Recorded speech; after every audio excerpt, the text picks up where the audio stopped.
Hello and welcome to Dead Channel Duo Podcast, episode 53. Wow. Second week in a row with a weird intro. But yeah, DCD 53. How are you, Andy? I'm fine. I did normal one, but you cut me off. Well, So, we had to do silence for audio editing purposes. I think our listeners somewhat appreciate nah, the light audio editing that I do. I don't go crazy with it like some podcasts, but I do we I should do do what an I auto can. tune episode. I mean, why not? We should find like a That's how we number can that easily lose all our fans. yeah, like find a number that corresponds with Akon, Dude, the worst user of autotune. we get little Jamesy on auto tune episode. You know, I actually do want to know because there seemed to be a lot of interest in this. A lot of people want us to bring little Jamesy Yeah, why on. not? If you don't know who little Jamesy is, I'll give you the short abridged version. He used to be like a vlogger / prank channel. He was remarkably successful. The dude blew up, got over 100,000 subs. I actually used to talk to the guy on Twitter here and there, like light conversation, back when he was like in the lower thousands, right? And when I say talk to him on Twitter, like hey, how's it going type. Anyway, he decided I don't want to do that anymore. I want to be a rapper. So he took down all the prank videos, all the content that people loved, Yeah, and he that's loses. the biggest prank of them all. It could be the greatest prank of all time. You know, I'd put it right up there. Like, if he pulls something like that off, like that level of a prank, that's like, I'm trying to think, who's the one comedian from the 70s? They did a movie on him, Man in the Moon. Andy Kaufman, right? Yeah, Sure. I think it's him. So he used to pull like these really elaborate pranks like that. And yeah, it's Andy Kaufman. And I could totally see it being like the greatest YouTube prank of all time. I committed myself to a rap career for years. And then like, I'm back, Yeah. little Jamesy's back. But I've always wanted to talk to the guy and just like see what was going on. Like, why would he do that? But yeah, he loses hundreds of subs a day, but he's still over 100K and he got that silver play button. So good for him. As for me this week, I'm doing pretty well, Andy. What have you been playing and watching this week? Oh, you're not going to ask me how my week is. Fine. Well, how was your week? Usually No, you just no, say, all right. We get past No, it. It we're doesn't going matter. back. We're going back. We're No, going back. it No. doesn't matter. We're going past it. Come on, man. Don't be like that. I watched Head Count, Mom and Dad, Cube, Three from Hell, Rosemary's Baby, Basket Case, The Slumber Party Massacre, Children of the Corn, Sleepaway Camp, Black Christmas, The Vavitch, Girl on the Third Floor, which is a new movie that came out that stars CM Punk. Okay. Night of the Living Dead, the original, Blood Rage, Candyman, Wolf Creek, Chopping Mall, Images, our film club selection this week, Trick or Treat, and The Changeling. Hmm. And playing an awful game we'll talk about later. Well, I look forward to that topic. So this week I didn't really watch that much. This weekend was my wife's birthday. And the reason I say this weekend is she turns it into this massive thing. Like, we hang out with her family for one day, and then there's a day where it's just me and her, and then there's another day where it's like her and maybe friends, and it's like it just takes over an entire 4-day weekend. So didn't get a lot done there. Played a little bit of Madden, dabbled in Call of Duty, not enough to really like say as much as maybe like Andy will be able to say later on. World of Warcraft, same thing. Played it just a little bit while I could, but everything has been going into the preparation for my wife's birthday and all that. It is over. The storm has passed, and we have another about 365 days or so until the next one comes. So that's pretty much what I've been playing. I did rewatch Detective Pikachu this weekend because we purchased it day one, but we didn't watch it right away. And you know what? I'm going to stand by my original review of it. It's not the best movie of all time or anything, but it's a great kids movie. I think it's great on like the kids movie scale. And if you're a Pokemon fan, it is pretty enjoyable to watch. Been watching a lot of YouTube with my wife lately. That's been pretty cool. Makeup related videos are kind of fascinating to me. I didn't know there was so much. Charles. I'm sorry.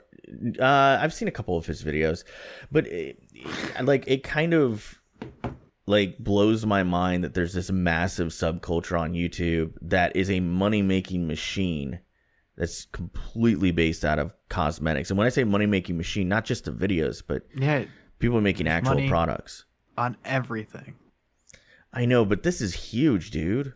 Yeah, I'm aware of James Charles Jeffree Star. Yeah, makeup's a massive industry now. To give you some perspective, a company like Ulta, about 5 years ago, their stock was not very highly regarded, was trading at very low levels. Here we are 5 years later where the makeup industry has actually grown massively. Their stock is over $100 last time I checked. So it's kind of fascinating to me that it turned into a business and YouTube was a kind of a big part of it. Anyway, moving on. Listener questions. At Colbster409 on Twitter asks, NFL trade day was boring as I've ever seen. What moves should have been made that weren't? Andy, I'll let you lead off. I'm pretty sure he just asked this question because he's bitter about the Jamal Adams stuff. Oh, really? Yeah, Jamal Adams was supposed to get traded. It was super close to getting done, but apparently it didn't happen. Even though Jamal Adams didn't want to leave New York. I don't know. I don't really think the Jamal Adams trade would have helped Dallas that much. I also think that it would have been a really bad thing to do that player. I can think of a couple. So first off, I remember a day when I was younger where the NFL trade deadline would come and go, and there might be one trade, if that. And it was usually like minor players. I feel like in the last maybe 5 years or so, it's gotten a little bit more exciting, if you will. I know that he just said it's the most boring that he's ever seen in terms of a trade Jalen deadline. Ramsey got traded. I don't know, Not man. at the deadline, but But mid-season trades in the NFL used to be a very, very rare thing. Yeah. And this year we've seen quite a few trades. I think the Aqib Talib trade was kind of interesting. I actually like that move for Miami. Not for Aqib Talib, but I mean, you got to spend enough to hit the salary cap floor anyway. So if you could get an asset just to absorb a contract, for free, you might as well. They gained a pick for him. Yeah, so do it. What moves should have been made? I don't think the Jamal Adams trade really works for either team. I think Trent Williams should have been traded. The problem is the Redskins were looking for way too much. The rumor was out there that they were looking for Denzel Ward from the Cleveland Browns, which I think we can all agree would be a really lopsided trade. That doesn't make any sense at all for the Browns. I like the Kenyon Drake trade. I think that was a good one that came in a little bit late that, really should have been made. I would have liked to see the Bucs trade for a more capable backup than Blaine Gabbert because I think that the Jameis Winston benching is imminent. I think eventually the patience will run thin with the front office and the coaching staff, but I could be wrong on that after some of the things that I've seen this week. I really would have liked it, so as a Bucs fan, I really would have liked for them to maybe bring in and try to trade for a corner. I really think, well, I don't know if they want to bring Talib back. Talib kind of burned a bridge on his way out of Tampa. He did some pretty bad stuff here. I don't think it would be a very good environment for him. And I certainly wouldn't want him around a young locker room. I know a lot of people said the O.J. Howard trade should have happened. I don't think so. But yeah, thanks for the question, Colby. I can't really think of anything else that like jumped out. Like, man, they should really make this trade. Julio to Philly, because 11-11 just had to happen, even though it makes no sense for either teams to do that. Well, yeah, another one that kind of came up was the idea of Jacksonville possibly trading either Gardner Minshew, or Nick Foles. I don't know anyone that takes Nick Foles.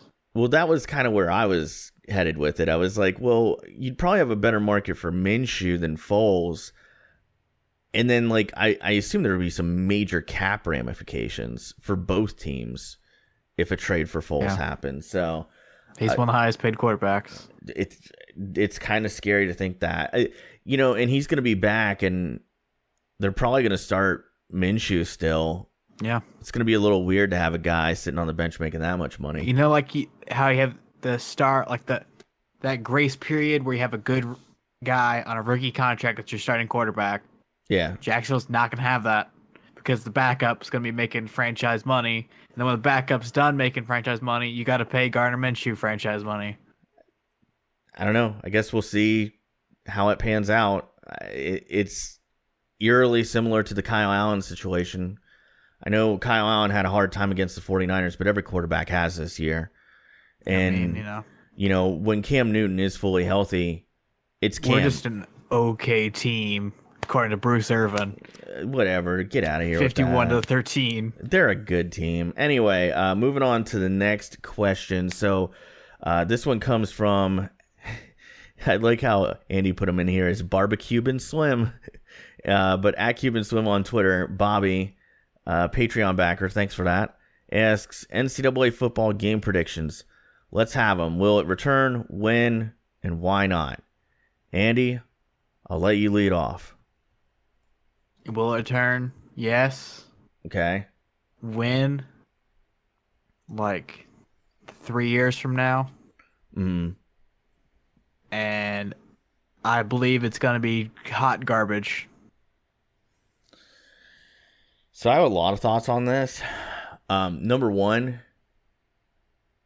this is going to make me sound really salty and bitter, but I don't care. The amount of Madden content creators on YouTube that have been talking about this game coming back and almost phrasing it as if it's actually been announced and doing it for clicks and publicity is, to me, so cheesy and lame. So, you know who you are. Even ESPN did it, so it's not like it's just Madden people. I know. I love how the Madden content creators, anything to get a click, man. Anything to get a click. Anyway, I don't think that anything's been announced. I don't think anything's been signed. It is progress. But the one thing that I had a question on was this. So NFL players will be able to profit off of their likeness and their image. Or signing college football players. Yeah, okay, there you go. And they'll be able to, like, theoretically make money signing autographs, right? So if that rule gets instituted, and it certainly looks like it will be across the board, does it not make the prospect of creating an NCAA football game much more expensive? Because now not only do you have to get the NCAA logos and university names, and you have to pay for those, now you would have to pay for player likenesses. So does that mean... You don't have to. Oh, so you think they might just... I feel like they'll be like, here's a set, like... I mean, or they go to the NCAA. Like, the whole reason is because the players are suing because they're using their likeness, which they could just, like, sign a deal with the NCAA and be like, you take this flat rate of the X money for, like, the top 25 schools or whatever. Yeah. And if you don't take it, we're just going to put Joe Smith in place for you. See, I would want to. I would want to know what it looks like, because what if you have a guy who blows up off of Mid Tennessee State University, becomes a superstar, and he's like, well, number 28 in the game is me at running back, but it's not really me, but everybody knows it's me. You know, because that's what the fear was with the old NCAA football games, was like, okay, he has the same number and it looks a lot like Tim Tebow on the Florida Gators, but it's not Tim Tebow. You know, that kind of thing. I don't know. Yeah. I kind of want to see what it would look like in terms of would it create more? I mean, inevitably, it would cost more money. So I think that's something to keep in mind, and that's what makes me a little bit doubtful for it. EA would make a lot of money, but the reason I think it'd be bad, I guess, is because they don't give, like, they'd have to get a whole new development team to do this, or they want to be cheap. They'll just make the Madden team do it. They couldn't do it. They couldn't do that. They'll just literally just skin Madden with college football. Yeah, you know, that's another thing that I've seen all the Madden content creators on Twitter endlessly tweeting about, well, it's coming back, but it's gonna be a Madden reskin, and it's gonna suck, and like, again, anything to get a click, right? You have no knowledge whatsoever. So like, I know how Madden and NCAA were produced all the way up until NCAA stopped. When NCAA stopped, a lot of those people were reassigned, some of them to Madden, some of them to other games like, I don't know, NASCAR or NBA Live or what have you, whatever was going on at the time in 2014 in EA. But I know for a fact it was 2 separate development teams. It was 2 separate QA teams, 2 separate groups of project managers, art, direction, composers for music. There was very little overlap in the staff. Now, I will say this. When I worked at EA, when NCAA was finished, a lot of those guys that were on the QA team, they'd be like, come test Madden for a month, because those fresh eyes on the game would find new stuff that was wrong with the game. And yeah, they were built on the same engine. Like, there's no doubt about that. But I don't think that it would be a Madden reskin, and I don't think that the Madden team that I think right now is frankly overwhelmed with just Madden, I don't think that they could give that to them. Yeah. They would have to basically bring in a new dev team. The engine would be the same. It would be on Frostbite. The animations would look the same. So, like, visually, it might look like a Madden reskin to an extent, but I think it would play differently. Like, and the other thing too is, like, I remember working at EA. NCAA football played faster. It was a faster game. Like, the game speed was turned up because they wanted to make speed more of a differentiating factor, because it is in college football. Like, there's a big skill gap from team to team. So again, I'm not really worried about that aspect. What does worry me is that we get like an NCAA football ultimate team, and that would be the core thing. That's already been a thing. I know, but it was in its infancy at the time. It certainly wasn't where it is now. Like, right now, and I know we've disagreed about this on the show before, but I feel like Ultimate Team is the core of Madden. And franchise, regs, you know, even the face the franchise mode, I feel like that's all a huge backseat to Madden Ultimate Team for 2 reasons: revenue, and the player base is there. You know, like, people don't really spend that much time in franchise, unfortunately.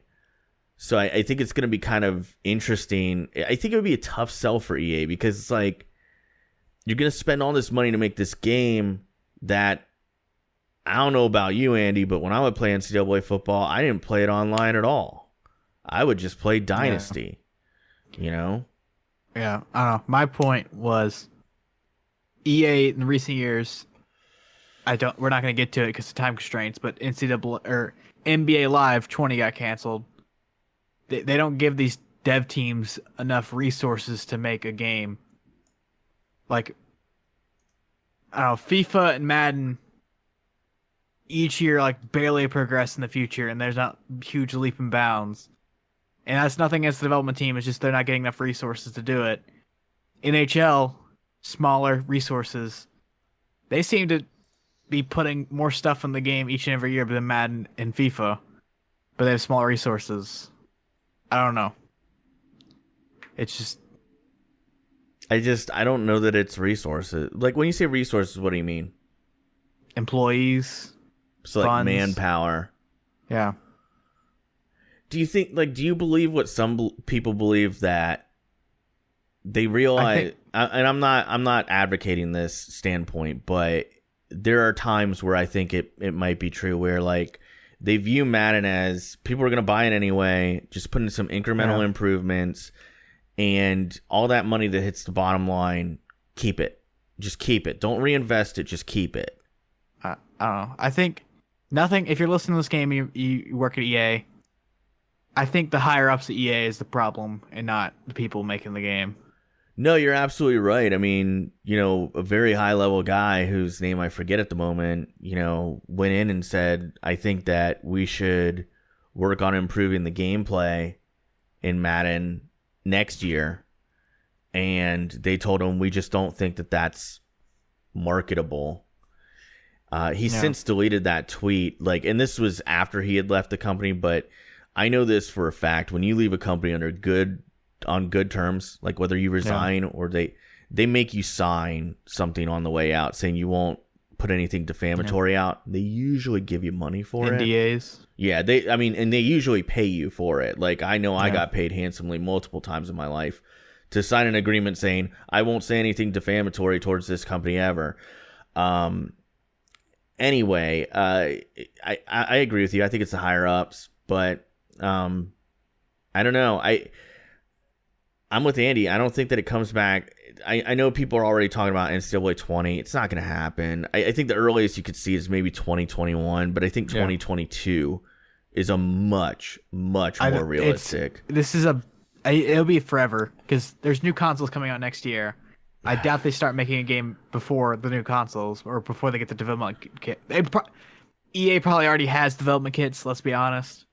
But building a game on that console is going to take time, especially a game that doesn't have...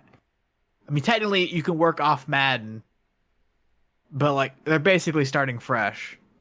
Yeah, I mean... On a big AAA budget game. NCAA 06 came out right at the end of the PS2 Xbox era. And a lot of people were like, oh, yeah, you know, Xbox 360 and PS3 are coming out. Are they going to port over NCAA? They had no clue on how to do that. They barely got Madden 06 over that year, and it was one of the worst Maddens ever, the one on Xbox 360. Hey, easy 1,000 Gs, though. Yeah, NCAA 07 was the first one on Xbox 360, and let me tell you, that game, it was good, it was fun, but it was rough. It was rough. The NHL 2K6 is a classic, though. Another like that one. Another easy 1,000 Gs. Yeah, they're all... I mean, every game that came out in 2006 is easy. NBA easy 2K6 was another easy one. I don't know. There were some good ones. There's a new game that's easier than Avatar to beat to get 1,000 Gs. Yeah. I forgot what it's called, but it's just a graphic novel that you spam the A button for like 20 minutes and it gives you all the achievements. You can like mindlessly tap. I know the one you're talking about. It had a little spike on YouTube of people doing videos on it. Yeah. Because it was interesting. It was something new, something fresh. Anyway, moving on to our next topic here. Something that we've talked about on the show before. Apparently, Jeffrey Epstein's... we go from talking about NCAA football to this, like something serious. Jeffrey Epstein's autopsy points toward homicide. Yeah, I was putting it there just because we talked about it. How does this surprise anybody? Like, listen, I can't say this enough. I said it before. The guy had dirt on high-level politicians, high-level corporate people that rub elbows with these politicians. And I don't care what anybody says. You can't disprove it. I think up at the top in the social elite, there is a pedophilia problem. And I think Jeffrey Epstein was a big part of it. And when he got busted, they go, "Oh, this guy's gonna take us all down with." It's like that rapper Tenkashi 69 or whatever the hell his name is. 69. There you go, that guy. When he got busted, everybody was flipping out. Oh, by the way, if that guy ever gets out, he's dead. He's dead. He won't survive a day outside of prison. Even if they put him in general public, somebody's gonna kill that kid. Like, he doesn't know what he did. He can hide. He's an easily hideable face. With the tattoo? He definitely doesn't have a giant 69 tattoo to his face. Dude, it's like you can't disappear into anonymity when you have that on your face. Like, if you're Casey Anthony, you can. If you're George Zimmerman, you could have, but he was too dumb to take his lawyer's advice. Because you could just change how you look and just move to another country and nobody will ever know who you were. But not with that tattoo. I forgot who it was. I was watching a lot of those, like the Comedy Central roasts, and I can't remember which roast it was. Yeah. But you reminded me, I think it was either Trump or Alec Baldwin, where someone says, even Casey Anthony knows where her kid is. Roasting them about their kids. Ouch. That's kind of a dark joke. That was a big deal in my area. It was huge everywhere. Deal. Yeah, but I mean, it was nationwide. Like, yeah, but it's just like it shut down downtown Orlando. I remember like downtown Orlando was a nightmare to get into and out of when that trial was going on. They have it in Orlando? Oh, I'm sorry. The trial didn't go on in Orlando. They moved it to what was it, Pinellas County out there in the Tampa area? You're questioning me. I don't know. Yeah, it doesn't even matter. But I remember it killed their whole downtown area. Anyway. So, Alexander, Call of Duty. Call of Duty. That came out this week. So, yeah. I love discussing Call of Duty with Andy because he always gets so angry with me. And it's bad. It's awful. The game's genuinely awful. I don't know, man.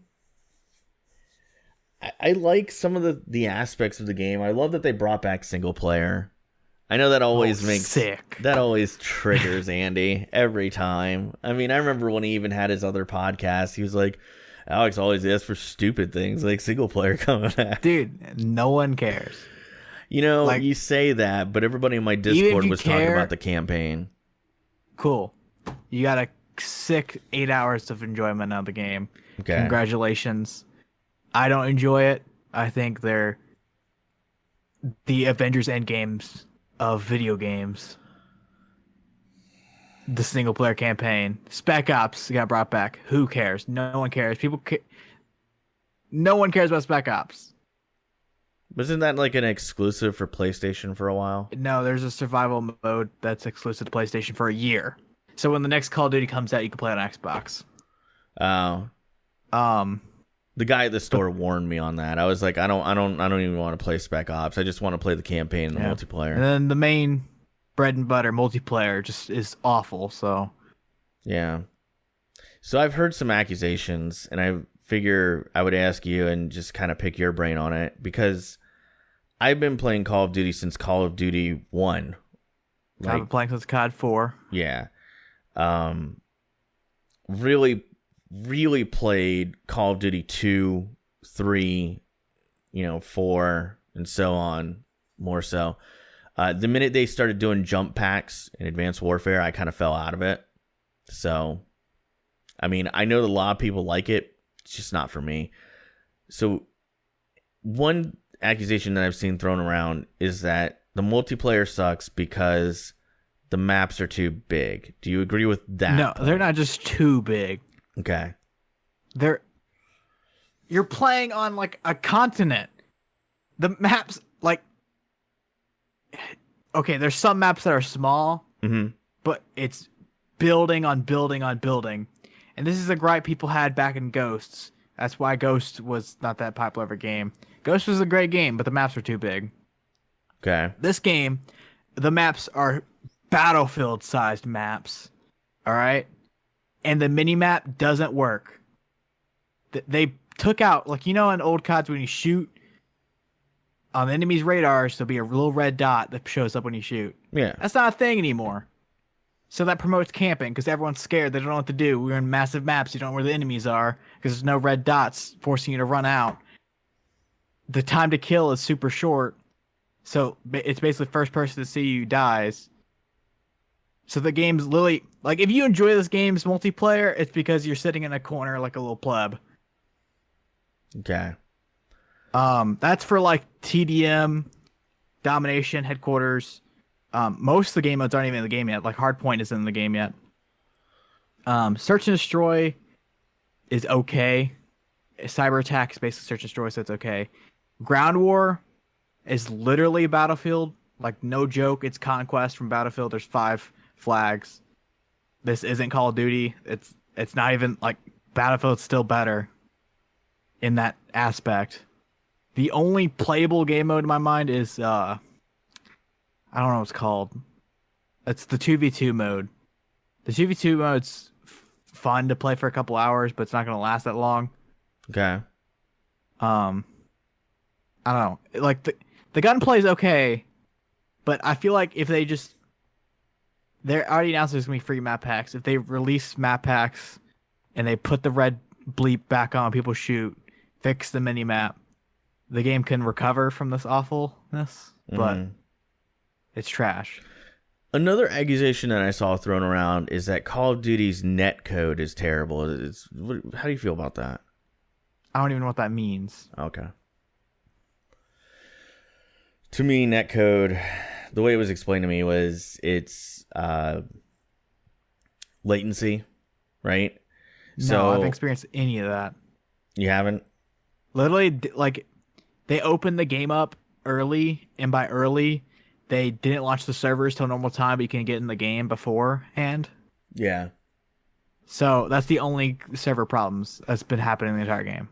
Other than that, nothing. I haven't experienced any bad internet. Oh, also, they took out prestiging. I forgot about that. There's no prestiging in the game. At all. Wow. You get to level 55 and you unlock new challenges to get your cool guns. But there's no prestiging. That's stupid. I kind of hate that. I'll be honest. It's really not Call of Duty. It's not a Call... If you took the name Call of Duty off of it, like, it's not a Call of Duty... Like, Advanced Warfare isn't a Call of Duty game. I think Advanced Warfare would have been a great game if you didn't call it Call of Duty. This is, like... It's fair.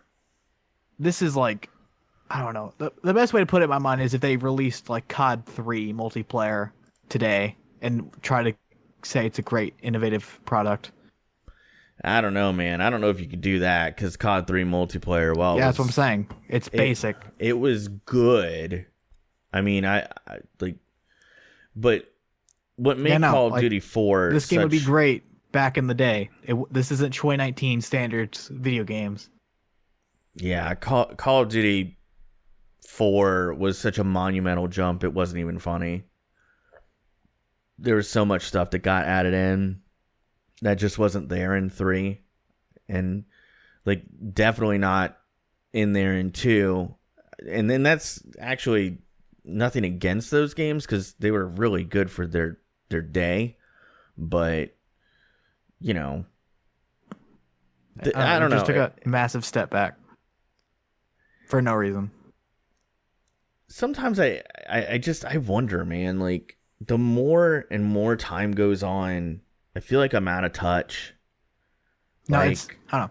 Because, like, I've noticed that younger people hate this game and have grown to hate the franchise. Well, they did listen to the fans. No, they didn't. No, they didn't. Fans wanted that. No one I've ever seen ever said that besides you. The fans were like, no more jetpacks, go back to realistic gameplay. They're like, oh, you want realistic gameplay? Let's completely rip Battlefield and not make a Call of Duty game. I don't know. I feel like that is listening to the fans because I remember playing Everyone's like, Modern Warfare 1, 2, and 3. Everybody used to complain that this was the hardcore players. Well, there's no skill gap because it's based off of the Quake engine. It's not realistic. There's no bullet physics. They should add that. Call of Duty is popular because it's an arcade shooter. not because of I mean, that's how I feel about it. this current Call of Duty would never be this big if it's like this. You got two different games. You got Halo, which is the arcadiest of all arcade FPSs back in the day, I guess. Today it'd be Overwatch, I guess. Call of Duty is in that middle point to where it's realistic, but it's like Madden, current day Madden. It's simulation and arcade mixed. And then you had Battlefield, which is complete realistic. I guess you can go with Arma. Arma's super realistic. Definitely. But mainstream games. And they just for some reason they're like, oh, we're a Halo game now. Oh, we're a Battlefield game now. It is interesting to see the evolution. I will say that. Because, I think you're right. And I'm kind of surprised that they would go in a Battlefield direction when, just to play devil's advocate here, when Battlefield 5 was such a remarkable failure. I don't think that there's a market for a Battlefield game anymore. 1? Battlefield 1 did better. I mean, Battlefield 1 sold. Battlefield 5 got marked. Hardline was a failure. I bought Battlefield Hardline and it was fun, but it didn't really even feel like a Battlefield game. I mean, it didn't feel like a Battlefield game. It felt like after Battlefield 3. You're probably right. I mean, that would Battlefield be 4 was Battlefield the difference Battlefield 3 to Battlefield 4 is what we want in Call of Duty. Super similar games that don't really change it up. Battlefield 4 is great, but the fan base died because it takes forever. They don't release Battlefield games consistently. It's kind of hard to see some of the things that I used to. I get where you're coming from, right? You see a game that's changed in a way that you don't like, and it's frustrating.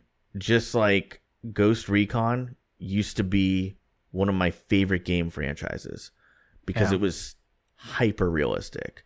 Right? There was no running around, running and gunning in Ghost Recon. You get your head blown off in multiplayer or single player pulling that nonsense. Ghost Recon Advanced Warfare 1 and 2, in my opinion, were two of the best shooters Ubisoft ever made. And I put them right up there with Rainbow Six Vegas 1 and 2. They were very realistic. They were very good for their time. Had a lot of new features. All the guns played realistic. They even had guns in the game that were very recent guns that, I was like, wow, they have the MRC in the game. The MRC is kind of new stuff. I was surprised that it was in the first Advanced Warfare. But now Ghost Recon, I look at the new games and it's more like Far Cry than it is the old Ghost Recon that I remember. It's certainly not a simulation anymore. Yeah. It's certainly not take cover, poke your head out, get a couple shots off. But that's not what the current generation of players want. What's the biggest game right now? Fortnite. Why? It's fast paced, and once you die, you can get back into the action. I don't know, man. I love the fast paced, get right back into it stuff like Halo, and I'll always love that franchise. But I always loved the procedural, nature of the Ghost Recon series. Oh. And it's gone now. It's gone. There aren't shooters like that anymore. And then Times if you want to get changed. into the hyper realistic stuff like Operation Red Point, I mean, play COD right now. It's what it is. It's just no, it's not like that. It's not like Ghost Recon was. It's still fast. You can still run around like a chicken with your head not cut really. off. You get punished for running around. I guess. I don't know. I'm gonna give it a shot. I know I'm gonna suck at the game. I know. Trust me, if we play 2v2s, we'll win. A lot. Well, there you go. So I guess we'll play some 2v2s. But we'll see what they do, man. I guess it's still early. They could turn things around maybe. Anyway, moving on to DCD Film Club. This week we're covering Trick or Treat from 2007. Yeah. It's directed by Michael Dougherty. Yeah. It is a what's the word for it? Anthology story. Bunch of different stories mixed together. It was just a fun movie. I didn't want to pick, we've had discussion in the past, art movies. I wasn't trying to pick something to get any feelings from. It's just Halloween's going on. Why not pick a fun Halloween movie? So Trick or Treat, some people regard it as the Halloween movie. And we haven't said this in a lot of previous episodes. By the way, this is your spoiler warning. If you don't want to be spoiled for this movie, potentially, there's timestamps in the description. Yeah. Yeah, you can just skip right on by. So, Trick or Treat. Andy, what are your thoughts on it? So this is my first time watching it. Like Is it? most things I pick. Yeah, 99% of things I pick, I'm gonna be honest with you, I haven't seen. See, I went into this thinking that you had seen this before. Okay. No. That's interesting. I knew a lot about it. Like I've seen like the story summarized before. I wasn't surprised by anything. I don't know, it was just a dumb Halloween funny, or not really funny, but like cool movie. There's a bunch of twists and turns. It'd be great to throw on at like a Halloween party. Yeah. Yeah. One of the things I liked about this one is just the intertwined stories. It was really cool. It really got me into the Halloween mood. I mean, it when you said some people consider it to be the Halloween movie, I totally get it. I think it's really successful on that front. There were a lot of twists, things that I didn't expect would go one way and they went another. I kind of like that aspect of it, like, because that's what Halloween should be. It should be like surprises and things that are unexpected. I know they list this movie as a horror movie. I really don't see it as a horror movie, though. It's just kind of I mean, it's like a slasher movie. Yeah, it's kind of a slasher movie. I really like the design, the character design on the little Sam. Yeah, that was a really cool character, a really cool design. Definitely. Some people call him like he's the Santa of Halloween. That's what people push. Is Sam's the Santa or the. It was cool. It was a cool character design. I mean, so overall, like I know it had a pretty short.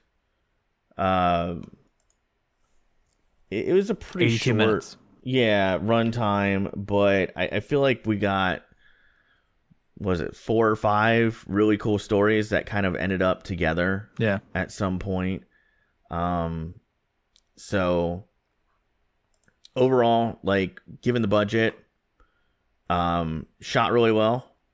Like the special effects, cinematography was good. Yeah.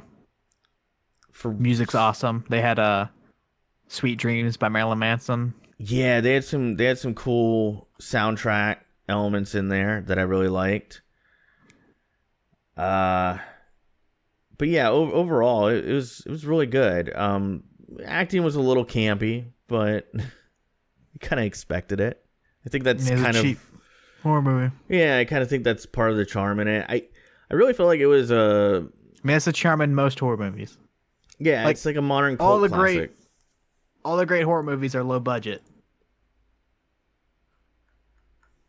I don't know. It's just I don't know. It grounds it more, I guess. Yeah, definitely. So, I would encourage anybody to check it out who hasn't seen it before. And I mean, when this comes out, it'll be after Halloween, but still check it out. It's a good movie. Yeah, or like, maybe buy it and then watch it next Halloween or something. I don't know. But like, it's rock solid, dude. I mean, doesn't overwhelm you. Obviously not going to win like any Academy Awards, but as a Halloween movie, I think it's remarkably successful. I can see how it's a cult classic. Like when I was watching it, I'm like, I would want to rewatch this next Halloween. Did you watch it with Ashley? Yeah. I think she'd really like it. Oh, you didn't? Oh, no, I didn't. I didn't have time. I was kind of like, I know you don't usually watch them with her, but I was like, I hope she does. I hope he does. Yeah, unfortunately, I wasn't able to watch it with her. But, maybe next time. Off topic, something about horror movies or something, I guess. I've always want to ask, have you ever been to Universal Horror Nights? Oh yeah, I've been a couple times. Not Yeah. recently, but a couple times. Yeah. The director of this movie, by the way, directed the new Godzilla movie. No way. Yeah. That's pretty Same cool. guy. Yeah, I mean, and I heard that was pretty good. I haven't seen that one yet, but heard it's pretty It's good. the only two things that you could potentially check out of his, because his other movie is Krampus. Krampus. Which is- You don't know what Krampus is? Didn't that come out like in the last year? No, 2015. I might have seen that. It's bad. Oh, is it? Oh no, I didn't see that. I remember going to the movie theaters with some friends, and I forget what I saw, but I saw this movie poster for Krampus, and I was like, no way, man. They're making a movie based on Krampus? And all my friends were like, what's Krampus? And at that moment, I realized it wasn't going to do well because most people don't even know what that Most people that knew what it mythological- was either German or watched The League, because they talk about it in The League. Yeah. There's one other show. I can't think of it. It's an animated show. It might be Futurama. I could be wrong. That I think talks about Krampus as well. But other than that, you would pretty much have to come from like a European background to have any idea, specifically German, to know anything about it. To me, it's like, Belschnickel, like it's just a character that you wouldn't know about unless you watch Elf on The the Office or Elf on a Shelf. Yeah. Some dumb character. I mean, listen, Elf on a Shelf to me is kind of lame, but I guess it's fun for kids. I kind of like the Krampus, Belschnickel, European mythology that there's like a Santa that punishes bad kids. I think that's kind of cool. And I think that there's some cool stuff that you could do with it. But every time someone explores that, we end up with something really terrible like Santa's Slay. SLAY, starring Bill Goldberg. If you want to have a bad movie night around the Christmas Santa time, with muscles, do a double feature. Yeah, so Santa's Slay is like so bad it's good. Like you'll laugh. You will laugh watching this movie. Fran Drescher is in it, by the way. There's a couple other like higher level celebrities that I was surprised that would have done it. But Bill Goldberg plays an evil Santa who punishes people for their misdoings. And I always thought that was funny because Bill Goldberg is Jewish, but he's playing Santa. I don't know. It probably just adds to the humor. So, Yeah. Anyway, back to Trick or Treat. It's definitely a treat. Yeah. I didn't expect that much of a detailed discussion. It was just a fun pick. It was just a fun movie. Nothing that nothing that, I mean, you wouldn't watch this outside the Halloween era, but like when you guys see what I picked for Thanksgiving, you'll see there's some You're an movies. old-time fan. I assume you already know. Oh, well, yeah. I mean, like, it's just one of those things where you sit there and you need to go, well, I mean, if it's that time of year, pop it in. Try it out. Try it out. So, anyway, man, what would you rate Trick or Treat on a 1 to 10 scale? 6. I gave it a 7. I liked it. It's campy. It's fun. I feel like it's a cult classic. I'm pretty Love sure that you character don't get design. you don't get the Thanksgiving week. Wait, It no. laps over you. I get Thanksgiving, and then you get the week after. Oh, man. Maybe we could work out a trade or something. I'll let you have the week. We'll flip that week. Yeah, we'll flip it. Just flip it. And, yeah. Just that week, though. That's that's fine. We'll just flip it, and then I guess I'll just go to the back of the line one more time or something. I don't know. We'll figure it out. Anyway, my pick for next week, I'm kind of interested to see if Andy's ever seen this movie. Probably not. Okay. So my pick for next week is Apocalypse Now. No. You've never seen that. Which cut should I watch? There's like 50. I would tell you that you can watch any of them, honestly. The 2019 4K final cut or whatever it's called. I mean, that's the last one I watched, and it was brilliant. But I would tell you any of the cuts. Pick a shorter one if you want. I'm not you, so that doesn't bother me. Well, this is one of the few times where I'll tell you a long movie. It makes sense, but comes from director and Francis Ford Coppola. Yeah, it was directed, produced, and co-written by Francis Ford Coppola, and Yeah. I personally feel like it's his best work ever. That's saying a lot. He's done a lot of great stuff, but it's a movie that I really like, and It's a Palme d'Or winner for people that know what that means. I don't know what that means, but there's just a lot to get into here. Came out in 1979. As an old guy, I keep picking old stuff, so we'll check that out next week on DCD Film Club. You can find that on Google Play, YouTube, iTunes, Amazon Prime, and Vudu for $3.99. Yeah, sorry. Originally, I thought it was still on Netflix. It's not. Whoops. Anyway, moving on to sports. Andy has a topic on here. It says NFL coaches in the hot seat. We don't have that much time to talk about this, but I just wanted to say I think Matt Nagy is going to get fired. The 2018 Coach of the Year. Yeah. Did you watch the Bears game? Yeah, of course. Going into halftime and going to like the end of the game, he just made. I can justify the end of the game just letting the time run out and taking the field goal, but before halftime, just not even running a play. They had like 8 seconds left, or they had like I don't remember. It was like 13 seconds left. They had a timeout. They had well enough time to run a play and call a timeout, but they decided to just run time down and then take a field goal. Yeah, he was just I don't know. He's the entire game. He was scared to make Mitchell make plays. So I think there's two things with the Chicago situation. Matt Nagy, I don't know how you pronounce the last name. Nagy. Okay, Nagy. His fate will always be tied to Mitchell Trubisky.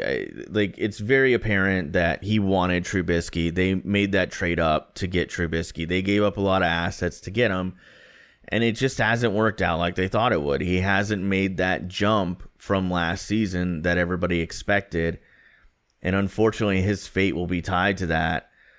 I think the play calling in Chicago, fans are very restless. It's a hard team to watch on offense. Yeah. There's just so many check downs and handoffs, and they just have nothing going on offense that really has me thinking. Like with Trubisky, you wanted to see a jump this year where it's like not only can he make the check down, but he can make three or four throws a game that make you go, wow. Bet on to win MVP. Well, I mean, he had a good year last year. I'm going to disagree with a lot of the people on Twitter. I think Mitchell Trubisky looked really good last year. They were a hair away from going to the NFC Championship game, if I'm not mistaken. Missed field goal. The missed field goal. So I believe, if they would have done that, they would have gone to the NFC Championship game, right? Yep. Okay. Defense is good. Theoretically, that would put Trubisky in some good situations. I thought he was going to have a breakout year. I thought he was going to have a year similar to the one that Lamar Jackson is having in his second year, or similar to the one that, Garoppolo's having right now. Garoppolo's having a great year, Yeah. But, and that's really Garoppolo's second year as a starter, but it just hasn't been there for Trubisky. Another guy I think, while we're talking about NFL coaches on the hot seat, I was thinking about it, and I'm like, Freddie Kitchens, I know he's only 1 year in. I could totally see him getting fired. I've seen people talking about Mike Tomlin getting fired. They will never fire Mike Tomlin. Mike Tomlin will work there as long as he wants to work there, unless he does something remarkably stupid. You know who my second guy is? Let me take a guess, because he's my second guy, Anthony Lynn. No. And I don't think Anthony Lynn should be fired, but I think he will be, unfortunately. They fired the OC. Ken wasn't. Oh, yeah, wasn't Hunt. It's not Ken Hunt's fault. My pick, Dan Quinn. He comes from a defensive background. Literally the only reason the Falcons' defense is horrid this year. Yeah. The offense is great. Yeah. The offense is doing, according to DVOA, it's the third best offense of football. The offense is amazing. The defense is atrocious. And when your head coach has a defensive background, that's his thing, and your defense is one of the worst in the league. So hear me out on this. Somebody was like, if you're Dan Quinn, where do you go? What do you do? What do you just tell the GM, hey, I need to hire a defensive coordinator to actually call the plays for me? Yeah. Like, you would be cutting your own balls off at that point. Like, they're not going to keep him. You're right. To call a defensive coordinator to make my job irrelevant because the OC does the offense. If I get a DC do the whole defense, I'm just here to make depth chart decisions.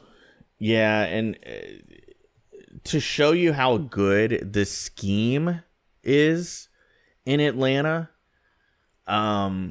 offensively, it's so good that Matt Schaub, who is kind of old now, looked really good last week. Looked pretty good. So my prediction is that it's pretty crazy how things turn around with the NFL and the coaching carousel. So Dirk Cutter is currently the Atlanta Falcons offensive coordinator. Dirk Cutter was the offensive coordinator for the Tampa Bay Buccaneers when they fired Lovie Smith. Lovie Smith, yes, former Chicago Bears coach. He never should have gotten fired. There was no reason to fire him, but they fired him because they were afraid Dirk Cutter was going to go take the open head coach slot in Atlanta. And Dirk Cutter was a good head coach in Tampa. He never should have gotten fired either. But they got rid of him. He goes back to Atlanta, and I think he's going to take that head coaching job. I think they'll interview some other people, but Dirk Cutter was probably the right guy for that job to begin with, and he's doing a great job there in Atlanta, and he did a great job in Tampa Bay. Yeah, even when they made the Super Bowl, the team was built on offense. It's never been about Dan Quinn's defense. Yeah. Dirk Cutter is the thing that makes that machine work, if that makes sense. And Dan Quinn, unfortunately, just hasn't been there. It'll be interesting to see how it turns out, though. They had that one guy between Shanahan and him that was awful. I can't think his name. The guy from Alabama. Mike Smith? No. Lane Kiffin. Not head coach, OC. Oh. Sarkisian? Yeah, Steve Sarkisian. Yeah. Sarkisian had, at the time, had some real serious personal issues going on. I think that was a big problem. Like, I think Steve Sarkisian at his best is a really good head coach / coordinator, but with some of the issues that he had going on, I don't think that he was able to concentrate on his work like he was previously. I think he's got those sorted out now, so he's probably better. I mean, he's back at Alabama, so. Oh, that's working out for him. Anyway, NFL Week 9 picks. Hard to believe that we're in Week 9 already, but here we are. So, I always look at a list that I think is different than the one Andy looks at. So I'll look at ESPN Pick'em. Oh, I'm looking at the NFL scoreboard on ESPN, and it seems like it's in a slightly different order. Anyway, Andy, I'll let you lead this one, as always. My undefeated San Francisco 49ers, 7-0, up against Cliff Kingsbury. And to quote Kyle Shanahan in the preseason. I don't give a damn about them. They're gonna win by 1 billion. Yeah, I can't say this enough. I like where the Cardinals are headed. I love Kyler Murray. I wish he was a Tampa Bay Buccaneer. That would be something exciting to look forward to as a fan. But this San Francisco D, they make every quarterback look really bad. And a young guy like Kyler, it's going to be tough. I got the 49ers. We have the Houston Texans at the Jacksonville Jaguars. I'm going with the Jacksonville Jaguars. Yeah, Houston's a slight favorite here, but I like the Jags too. Washington at Buffalo. Go with Buffalo. Buffalo gets another win. The fan base can continue to say that they're contenders because they're going to beat another bad team. And then proceed to call the 49ers pretenders as they're 7-0 and looking dominant. Then we have the Chicago Bears at the Philadelphia Eagles. I got to go with the Eagles. I like the Bears. Then we have the Tennessee Titans at the Carolina Panthers. And I'm going with the Carolina Panthers. Kyle Allen, bounce back. Yeah, I like the Panthers at home in general, and I do think this will be a good bounce back game. And is it just me, or does it feels like the Titans shouldn't be 4-4, but they are, so credit to them. I mean, it's an every year thing. Yeah, they win games they're not supposed to all the time. They're just, if they could just bring it together, man. Then we have the Indianapolis Colts, one of the surprise teams this year, going against the Pittsburgh Steelers, and I'm going to go with the Colts. Yeah, Jacoby Brissett having a really good year. I am happy to admit that I was wrong. I was basing my opinion off of his year 2 years ago. With a better supporting cast, he looks very, very good. And Colts, man, they might win their division. Didn't earlier the preseason when we were doing our predictions, I said the Colts or look out. I believe in Jacoby Brissett. Yeah, you did. I didn't think they were the worst team in the league. I did. I thought Jacoby Brissett was going to show me what he showed me in 2017, which wasn't very good. But I will admit, I didn't expect them to be where they're at. They're looking really good right now. Jacoby Brissett looks great. Yeah, I mean, I look at Jacoby Brissett the same way I look at Kyler Murray, and he's the complete opposite of Mitch Trubisky. Like, I was wrong, and I'm thrilled that I was wrong. It's good to see a young guy like that be successful. So Colts. We have the Minnesota Vikings at the Kansas City Chiefs. And I'm going to go with the Minnesota Vikings. Yeah, I don't know if Mahomes is going to play in this one. I doubt it. But if he does come back, I still take the Vikings anyway here. The New York Jets at the Miami Dolphins. And I'm going for it. Fitzmagic will get it done. The Miami Dolphins. Dude, I picked the Dolphins last week. Yeah. And I thought I'm getting this one for sure because they were up 14-0. I'm gonna go Dolphins. I want them to win it. Then we have the Detroit Lions at the Oakland Raiders. And this is probably the coin flip game of the week for me. Mm-hmm. And I'll go with the Lions. I'm going to go Raiders here just because it's a East team traveling West.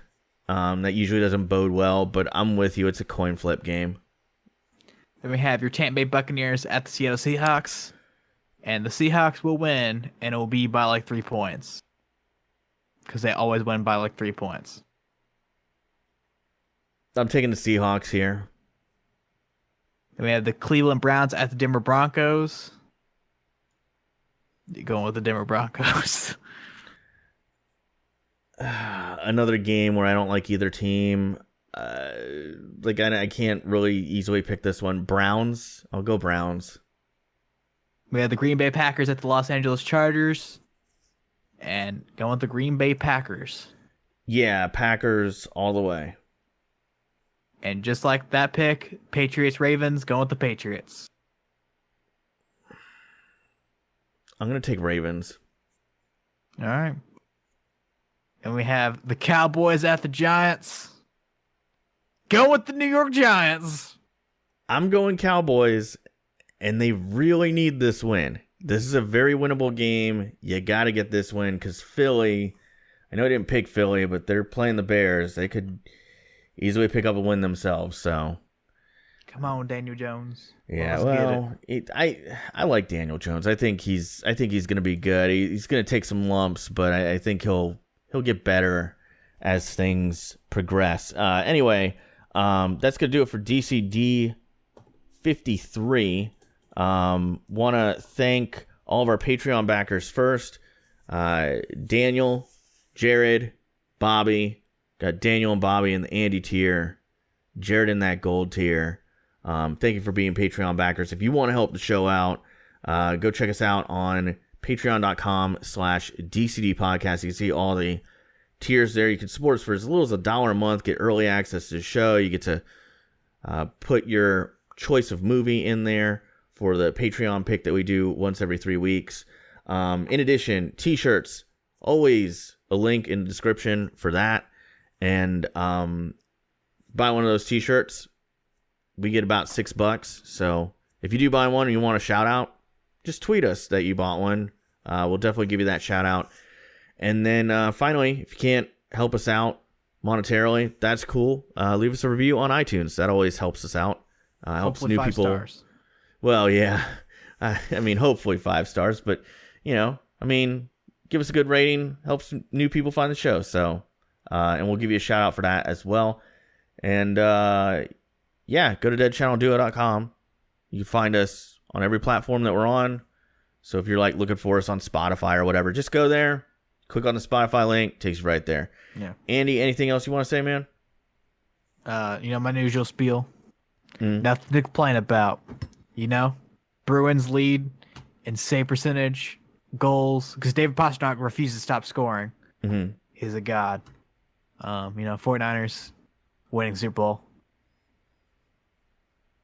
Well, there you go. 49ers 7-0. Red Sox got the Rays GM.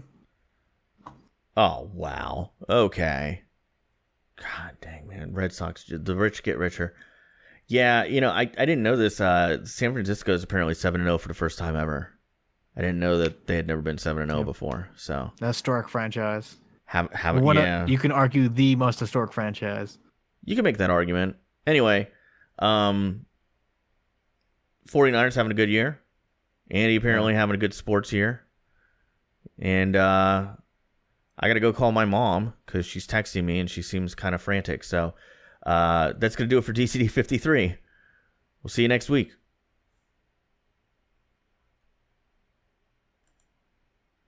Bye.